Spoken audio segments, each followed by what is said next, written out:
അല്ല, ഒന്ന് ഗീതാഗോപിയുടെ കാര്യത്തിൽ പാർട്ടി സ്റ്റേറ്റ് എക്സിക്യൂട്ടീവിൻ്റെ നിർദ്ദേശമനുസരിച്ച് പാർട്ടി ജില്ലാ കമ്മിറ്റി അവരോട് വിശദീകരണം ചോദിച്ചിരിക്കുകയാണ്. അപ്പോൾ അതിൻ്റെ ഡീറ്റെയിൽസ് അവർ മറുപടി കിട്ടിയതിന് ശേഷം ഞങ്ങൾക്ക് ഇനി എന്തെങ്കിലും അതിനെക്കുറിച്ച് പറയാനുള്ളൂ. മറ്റൊരു കാര്യം പറയാനുള്ളത്, പഴയ കമ്മ്യൂണിസ്റ്റ് രീതിയിൽ ഇപ്പോൾ ആരും ജീവിക്കുന്നില്ല. കാലത്തിൻ്റെ ധാരാളം മാറ്റങ്ങൾ ഉണ്ടായിട്ടുണ്ട്. കട്ടൻ ചായയും പരിപ്പോടിയും മാത്രം കഴിച്ചിട്ട് ബീഡിയും വലിച്ചിട്ട് ഞങ്ങൾ പാർട്ടി പ്രവർത്തനം നടത്തുമെന്ന് ഈ പുതിയ കാലഘട്ടത്തിൽ അങ്ങനെ പറയുന്നതിൽ വലിയ അർത്ഥമില്ല. ചുമ്മാ ഒരു ഫാഷന് വേണ്ടി പറയാമെന്ന് മാത്രമേ ഉള്ളൂ. നല്ല ഭക്ഷണം കഴിക്കാൻ അവസരം ഉണ്ടായാലും ഒക്കെ നല്ല ഭക്ഷണം കഴിച്ചിട്ട് തന്നെയാണ് പാർട്ടി പ്രവർത്തനമൊക്കെ എല്ലാവരും ഇന്നും നടത്തുന്നത്.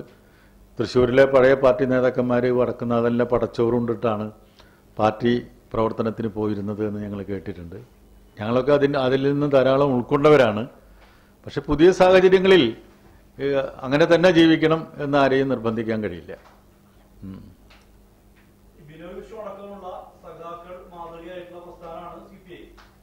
അത്തരം വിവാഹങ്ങൾ നടക്കുന്നുണ്ട്. തികച്ചും ആർഭാടരഹിതമായി മതേതരമായുള്ള വിവാഹങ്ങൾക്ക് പോലും അത്തരം